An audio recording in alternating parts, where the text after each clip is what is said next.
네, 안녕하세요. 위스키네비입니다. 7월 첫째 주차 위스키 뉴스 컨텐츠 시작하겠습니다. 저번 주에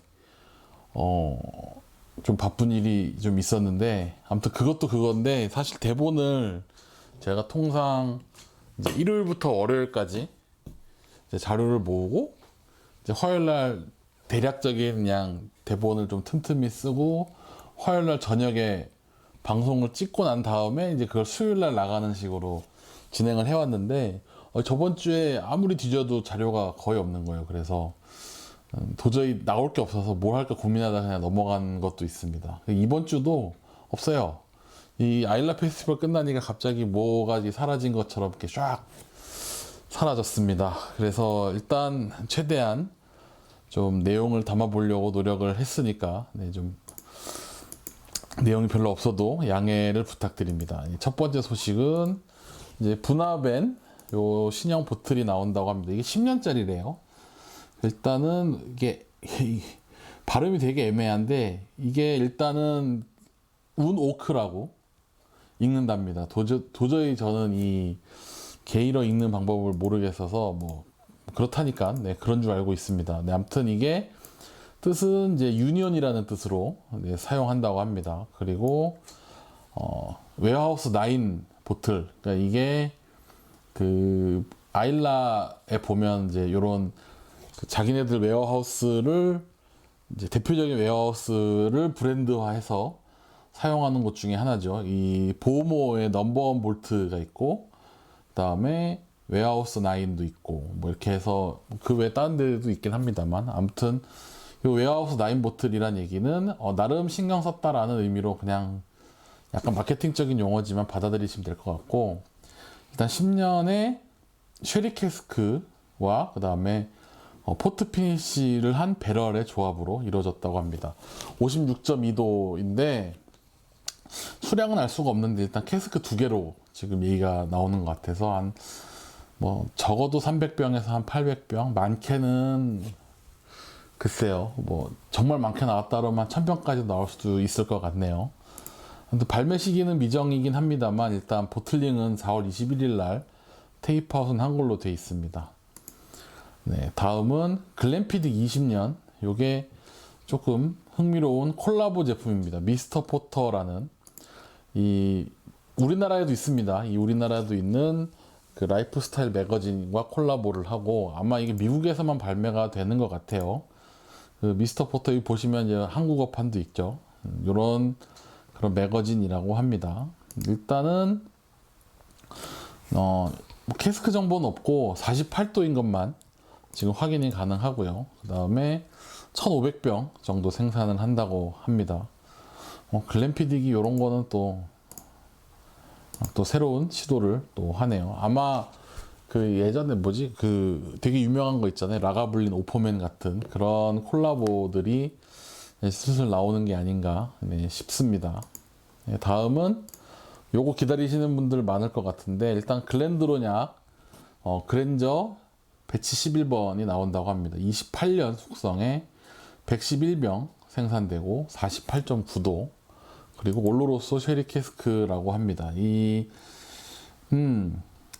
일단은 뭐 그랜저 제품이 되게 50도 미친 걸로 제가 알고 있긴 한데, 아무튼 전 버전 그리고 킹스맨 요 굉장히 저는 실망을 좀 많이 해서 최근에 드로니악에 대한 기대를 많이 접은 것도 사실입니다만, 어쨌든 그래도 구간이 명관이니만큼 마셔보기는 하고 싶은데 이 병수가 너무 적네요. 가격이 엄청날 것 같습니다.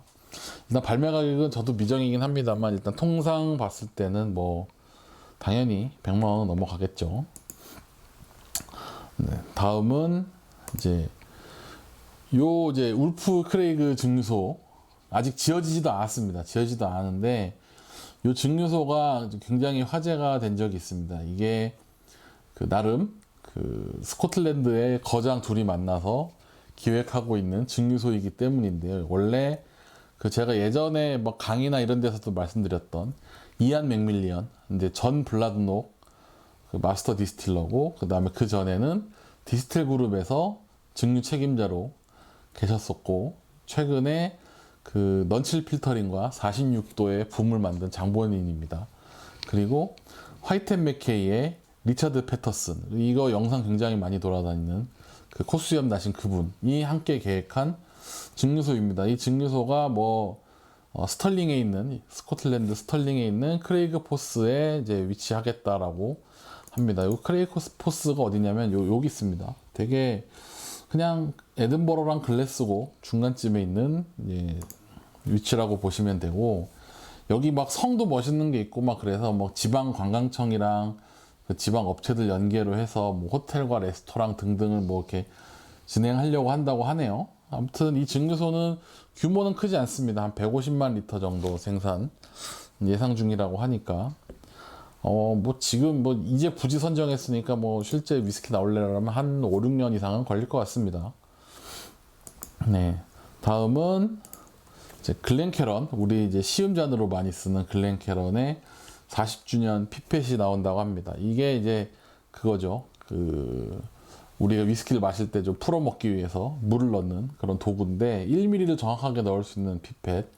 이거 가격이 한 6에서 7파운드 정도, 우리 또 한 10,000원 정도 하는군요. 그 다음에 캐런잔과 세트로 판매했을 때는 11에서 13파운드. 요것도 한 캐런에 한 15,000원 정도 하겠네요. 그 다음에 그 유리로 된 그 저그까지 하면은 20에서 26파운드 정도가 될 거라고 합니다. 온라인 샵에서 판매가 되고, 네. 요런 것들 수집하시는 분들에게는 좋은 정보가 아닌가 싶습니다. 자, 요거는 이제 제가 워낙 뉴스거리가 별로 없어서 기사 하나를 대략적으로 번역해서 해설을 해드리면, 그 일본의 그 사케 양조장들이 그 제페니즈 위스키 이전에 제가 그 규격 관련돼서 말씀드린 적이 있습니다. 그 제페니즈 위스키에 이제 규정이 생겼죠. 뭐 자율적인 거긴 하지만 규정이 이제 발표가 된 이후에 본격적으로 위스키 증류에 뛰어들고 있다라고 합니다. 이게 사케가 지금 굉장히 판매량이 부진해지고 있어요. 이게 지금 보면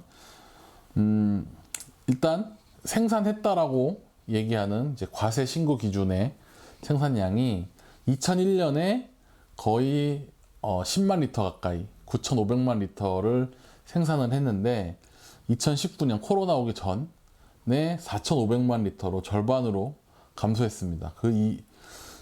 하여튼 이 상황을 좀 타개하기 위해서 맥주 그 양조장이나 이제 사케 양조장에서 이제 보리 그리고 쌀을 이용한 증류가 점점 늘고 있다는 소식입니다. 이게 특히 이제 우리도 그렇긴 한데 사케하고 그 다음에 소추죠, 일본식으로는 이쪽에 약간 전통주 느낌으로 규제가 좀 강하게 들어가 있다고 합니다. 그래서 상대적으로 위스키의 규제가 조금 느슨한 편이라서 좀 기존에 있던 시설에 추가해서 변환하는 식으로 쉽게 이제 업종 변경이나 혹은 주종 추가 가능하기 때문에 이것을 장점으로 해서 점점 늘어나가고 있다고 합니다. 이게 가끔 이제 신제품 발표될 때 보면 뜬금없는 증류소들이 꽤 많습니다. 보면 생산량도 얼마 안 돼요. 뭐 10,000리터, 뭐 10만 리터, 10만 리터도 굉장히 많은 것 같고 10,000리터 미만급들도 엄청 많은데 이런 영향이 있었다라고 지금 보시면 될 것 같습니다. 자, 그 다음에 요 하나 더 가져왔는데, 그 위스키 이제 시장이 코로나를 들어오면서 코로나 쇼크로 크게 판매량이 줄었다가 2021년 들어와서 회복세를 보이고 있다는 소식입니다. 근데 뭐 이거 자체는 충분히 예상할 수 있는 그런 거였는데 좀 재밌는 것들이 좀 있어요. 보면 전체 이제 그 6% 정도 2020년에 감소를 했다고 합니다. 그리고 올해 이제 스피릿 시장만 놓고 보면 0.6%밖에 성장을 못했대요. 그리고 요건 이제 전체 이제 스피릿 관련된 얘기고, 위스키는 여기서 더 크게 떨어졌다가 소폭 상승하는 모양새입니다. 위스키 시장은 2020년 기준 10% 정도가 감소를 했고, 올해 이제 전망치가 한 4에서 5% 정도 성장할 거다라고 전망을 하고 있습니다. 근데 그 각 시장 성장 전망치가 그 위스키 주종별로 조금 다른데 보면 아이리시 위스키가 제일 크게 성장할 걸로 기대되고 있다고 합니다. 약 연간 7.9%.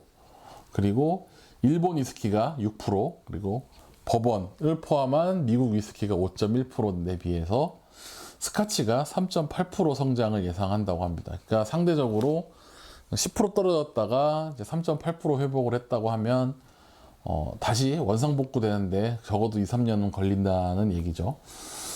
그래서 지금 최근에 좀 스카치 위스키 가격이 좀 많이 오르면서 좀 좋은 품질의 위스키보다는 일단 가격이 우선되는 것들을 보면서 이런 판매량 부진을 가격을 높임으로써 해결을 하는 건가 싶은 생각이 좀 살짝 들고요. 뭐 그게 아닐 수도 있고 맞는 걸 수도 있지만 아무튼 기존에 원래부터 스카치든 일본 위스키든 원주 부족 얘기는 꾸준히 있어 왔기 때문에 아마 요거를 이제 좀 기점으로 해서 좀 극복하려는 모양새도 있지 않나 저는 이제 추측을 해 봅니다. 자, 오늘 준비한 뉴스는 여기까지고요. 실제로 오늘 이슈 6개밖에 없었어요. 그래서 뭐 내용상 이제 큰 내용은 없었고 다만 이제 방송일 기준으로 아마 6월 30일이 되겠죠. 6월 30일이 되는데 7월 4일 날 아마 이제 7월 2일, 3일, 4일 이렇게 해서 주류 박람회가 이제 개최된다고 합니다. 위스키 비중은 많이 낮은 건 사실인데 아마 그날 이제 7월 4일 날 김창수 우리 씨가 강연을 할 수도 있다는 이야기가 있습니다. 네. 저도 그래서 7월 4일 날 가볼까 합니다. 혹시라도 보이시면 저를 보시게 되면 아는 체 좀 해주십시오. 아무튼 오늘 뉴스는 여기까지입니다. 감사합니다.